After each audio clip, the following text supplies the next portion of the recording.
كيفكم؟ شو اخبار؟ معكم اراس من قناه اراس كورد. اليوم جبتكم فيديو جديد وردة فعل جديده عن مباراه ريال مدريد بالدوري ابطال اوروبا ضد كايرات الكازاخستاني. بعد خيبه الامل الكبيره اللي صارت بالديربي، صراحه انا اصلا مالي خلق اتفرج على اي مباراه لمدريد.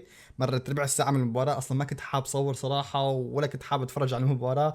المفروض مباراه سهله، تشكيل نازل فيها تشابي الونسو تقريبا هي التشكيله الاساسيه ما عدا وجود إيدر ميليتاو بسبب الاصابه. بهاي المباراه سبحان الله يعني ما نزل بلينغهام، المفروض بهاي المباراه ينزل بلينغهام لحتى يرجع لمستوى مباراه سهله، يعني تقريبا واحد ممكن يقول مو مباراة ديربي تيجي تنزله وتخليه يتعود على منظومتك بهيك مباراة. يعني اخطاء صراحة سهلة كتير وقع فيها تشابي الونسو.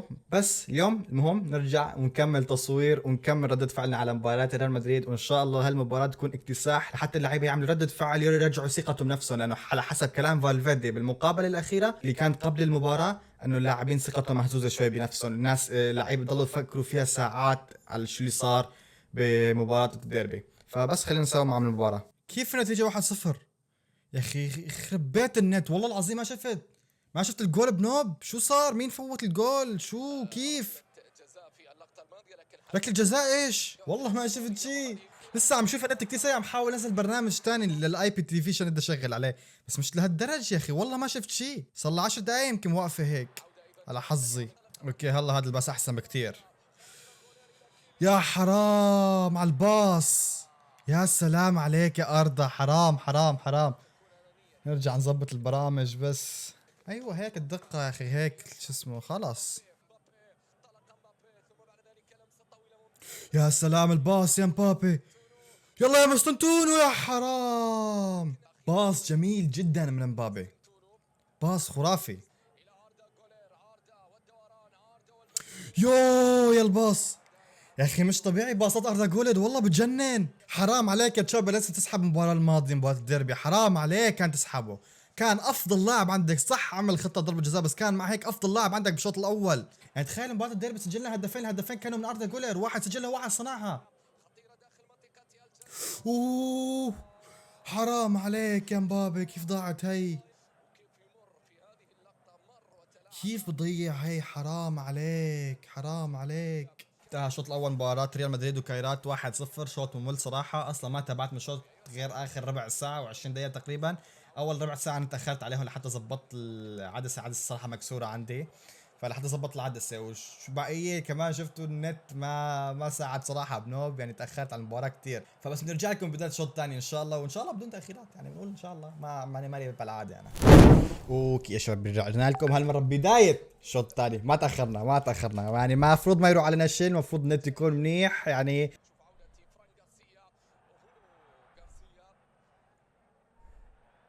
ول بابا انفرد، بابا انفرد.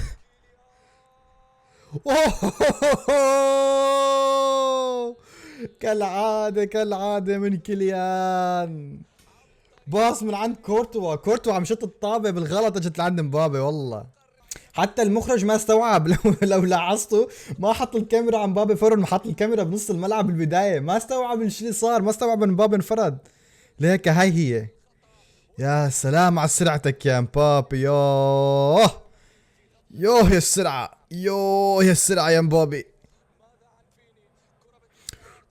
حلوه يا مستنتونو، يلا يلا. اخي مستنتونو دائما عنده لمسه زايده، حرام عليك. هذا سبب كتير تاخر كتير بهدفه الاول مع ريال مدريد، عنده دائما لمسه زايده مع الفاضي. يا سلام، اوف يا الباشا كليان كمان. هاتريك. يا مبابي، يا مبابي شو ضيعت؟ شو ضيعت يا مبابي؟ ضيع كل شيء، والله ضيع جهد كل الفريق وضيع جهده بنفسه كمان، يعني لعب باص بجنن. كيف تضيع هيك شيء؟ والله حتى كان معه وقت يستلمها ويراوغ الحارس، وكان يعمل فيه تشيب مرة ثالثة كمان ومرة ثانية اسف. بس يعني حرام، ليش هيك؟ يا سلام يا رودريجو، يا ربو. الشوطة، يا ربو يا الشوطة يا مبابي، ايش هاد؟ قذيفة، يخرب بيتك. مرور جميل جدا من رودريجو كمان، رودريجو عمل مراوغة حلوة كتير يا اخي، كان خفيف.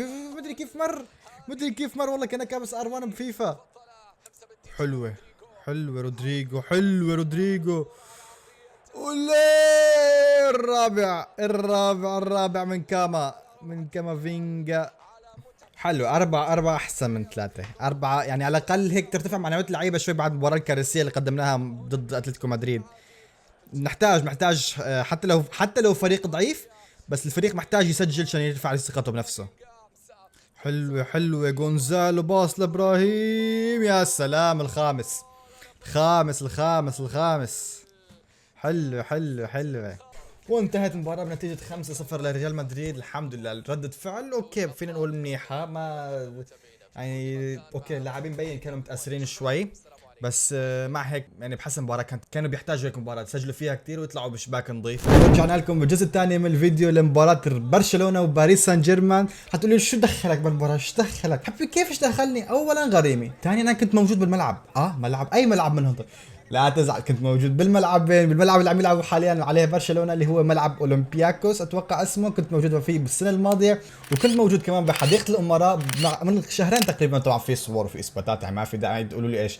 ما قدرت احضر مباراه لباريس لانه وقتها باريس كان بكاس العالم للانديه، او لا باريس وقتها كان عم يلعب السوبر الاوروبي اتوقع. حتى بتذكر انا كنت موجود هنيك لما فازوا على توتنهام بضربات الجزاء، ورحت بس على الملعب حضرت هنيك. والكنزه طبعا ما في داعي احكي لكم يعني على الكنزه يا شباب الكنزه. وكنت موجود بملعب برشلونه اللي حاليا عم يلعبوا فيه اللي هو الاولمبياكوس. كنت موجود فيه من تقريبا قبل سنه بالضبط بشهر 11، كان اول شهر 11. بتذكر وقت لعبوا مباراة ضد اسبانيول، حضرنا مباراة مجانا. مع حقيقة قصة ثانية بنحكي لكم بغير فيديو ان شاء الله. لازم احكي لكم مع شخص ثاني، يعني كان معي شخص ثاني هنيك وقتها، اتوقع صديقي ناصر، ما بعرف اذا بتعرفوا عنه ولا لا. بس اللي بتابعني على الانستغرام اتوقع بكون شاف كل شيء. شاف جولاتي بالانستغرام شاف جولتي بباريس وشاف جولتي ببرشلونه اثنيناتهم. انا نزلت الصور والستوريات هنيك طبعا. فبس خلينا نكمل مقطع. انا طبعا بما اني يعني مدريدي بدي برشلونه يعني يخسر، حتى لو دوري الابطال يعني بدي بدي برشلونه يخسر. فان شاء الله انه هي المباراه اللي هي حتخسر فيها برشلونه. خاصه عندنا كلاسيكو بعد تقريبا 3 اسابيع، فان شاء الله يا رب يخسروا بيفوزوا باريس. مع انه باريس هالمباراه مو كاملين صراحه، ناقص منهم كفاراتسخيليا، دوناروما يعني طلع، فيتينيا ما بعرف اذا عم يلعب ولا لا. بلا فيتينيا عم يلعب، باركولا مو موجود، ديمبلي مو موجود، في كتير لعيبه غايبين. على الطرف الثاني طبعا من برشلونه الغائب هو الحارس غارسيا اللي كان متالق جدا اخر فتره، ونازل بدله تشيزني اللي كان متالق الموسم الماضي. فخلينا نشوف شو حتصير المباراه. طبعا ضروري نسكافيه مع كاسه وان بيس، طعم خارق. اوه حكيمي كابتن. طبعا هاي الكنزه مكتوب عليها ورا حكيمي، مالي خلي هلا قوم ولف وارجيكم، بس هاي الكنزه مكتوب عليها من ورا حكيمي الكابتن. يعني خلاص برشلونه خسران ما في حكي بنوب.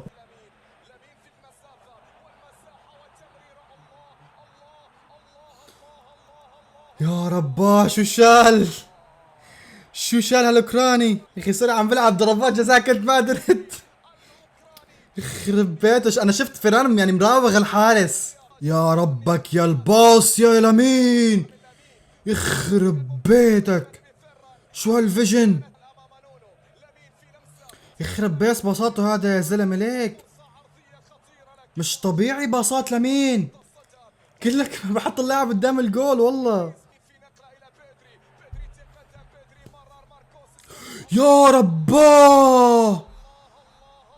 يا رباه الباصات محلاهن.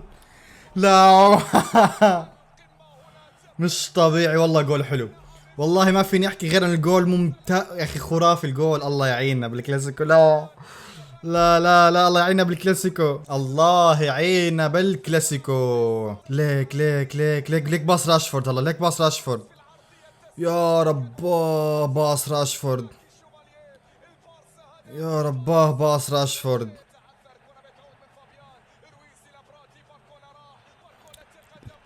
تيس والله لسه بدي احكي هاللاعب تيس، وحياة الله بدي احكي هاللاعب لسه تيس. مش طبيعي يا اخي، انفراد والله انفراد. هي اللمسة الثانية شفتوا الطابة وين صارت عنده. يس يخرب بيتون. اخي برشلونة والله واصل الليفل صعب نلعب ضده. والله واصلين لليفل صعب. يا رباه يا اشرف، يا رباه يا اشرف.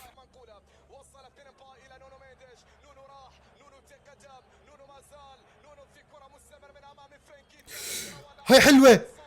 يا سلام من باريس، التعادل التعادل التعادل. ايوه ايوه ايوه، يخرب بيت نونو مندش، يخرب بيت. ايوه هيك.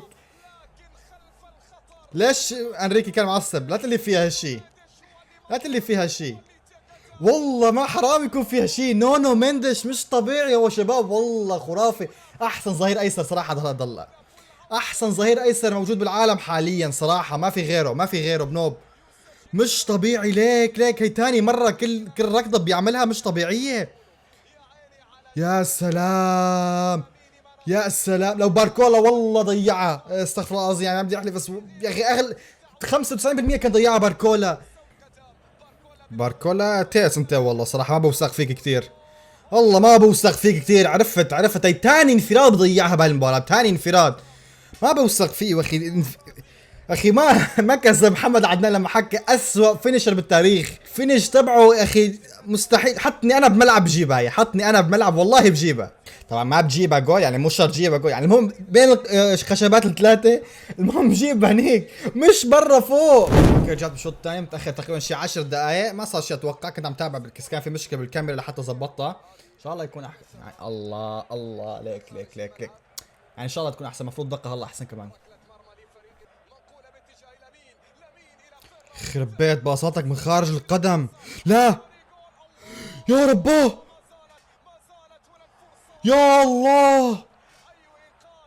هذا اللي اسمه باتشو مدري شو، مدافع الكولومبي اللي عندهم، مش طبيعي والله، مش طبيعي. لا مو هو، اوكي مو هو بالاول، او واحد. حكيمي وهذا الاوكراني اللي شالوه هون. اوكراني صار شايل فلسطين هالمباراة، والله صار شايل فلسطين المباراة. مباراة اخر ربع ساعة 20 دقيقة صارت مملة كثير، ما عاد في احداث. واصبر اصبر، ما بعد شفت شيء. القادم مذهل، القادم مذهل. يا الله كان سكتني، والله كان سكتني. لسه والله حاكي جملتي والله كان سكتني. يا حرام. حكيمي حكيمي، يا رباي هالباص يا حكيمي. تسلل ولا ما فيها تسلل؟ تسلل والله ما عاد اعرف مشكلة الاوفسايد تراب تبعهم ما بعرف فيها تسلل ولا ما فيها تسلل. والله ما عارف افرح، اقسم بالله ما عارف ليرجع للفار. والله ما عارف افرح، حرام عليكم يا برشلونة. يا سلام الثاني، الثاني باخر دقايق الثاني ما فيها تسلل كأني، ولا والله ما بعرف مشكلة، والله مبين، لازم يرجع للفار ليبين. يا سلام باخر الدقايق. يا رب ما يلغيها، يا رب يا ما يلغيها. الجول حسب، الجول انحسب والله ما عارف افرح، خرا عليكم يا برشلونة وانتم البسايد تراب، والله ما كنت عارف افرح. لا هدي حسب ولا ما انحسب؟ جول تشيك مكتوب، تشيك اوفر. انحسب انحسب 2-1 لباريس. والله باريس كان افضل، حرام. باريس كان افضل بالطول والعرض بالشوط الثاني. بالشوط الثاني برشلونة ما كان عنده اي شيء يعمله. برشلونة ما كان حتى عارف يطلع بالطابة من منطقته. اون سايد، اون سايد، الحمد لله يا رب. وباص حكيمي، باص حكيمي، يا ساتر. ايوه ارقص يا حبيبي، ارقص ارقص على برشلونة، ارقص. شاطرين بس يحكوا علينا ضد اتلتيكو. كله كان يقول لو وصلنا على نهائي دوري ابطال لعبنا ضد باريس كنا فزنا، لو عدينا من انتر بس مدري شو. يا حبيبي باريس واصل لفورمة مش طبيعية. هاي فاز عليك 2-1 وكان افضل منك بالشوط الثاني وعلى ارضك ومع كل الغيابات. ماركينيوس الثالث حرام حرام حرام. كان الثالث يعني مع الغيابات، ماركينيوس غايب، دوي غايب، ديمبلي غايب، بطل الكرة الذهبية غايب.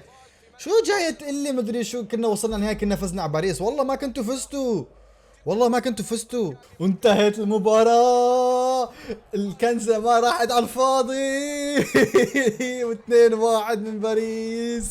يا سلام. ايوه هيك حكيمي، حكيمي. والله صراحة باريس كان افضل، والله باريس كان افضل بالشوط الثاني. مش طبيعي يعني. اوكي هون وصلنا لنهايه المقطع. طبعا حطيت مقطع مباراه مدريد ومقطع مباراه برشلونه سوا. مباراه مدريد يعني كانت ضد فريق عادي وصح 5-0، بس يعني اثنين جوا ورا بعض، فصعب المنتج هذا، ونزلوا منتج ثاني بعد يوم اللي بعده هذا كمان ونزله، فراح ادمجهم اثنيناتهم مع بعض ونزلوا اثنين على الاغلب المره الجايه. ومش شرط كل مباراه برشلونه حصورها، المباريات القويه اللي مثل هاي لبرشلونه ممكن نصور الكلاسيكو، ممكن نصور، ممكن مباراه برشلونه اتلتيكو مدريد صوروا، ما بعرف على حسب يعني. بس يعني ممكن مباراه برشلونه حصورها، يعني بالاخير انا مدريد، يعني شو بدي ببرشلونه، حركز على مدريد اكثر شيء.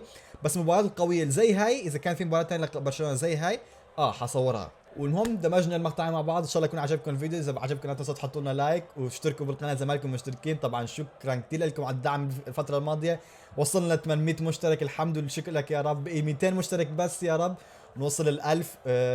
حطوا اشتراك، خلينا نوصل ل 1000 مشترك قبل ما تنتهي السنه هاي باذن الله يا رب. هذا كان كل شيء لفيديو اليوم. سلام.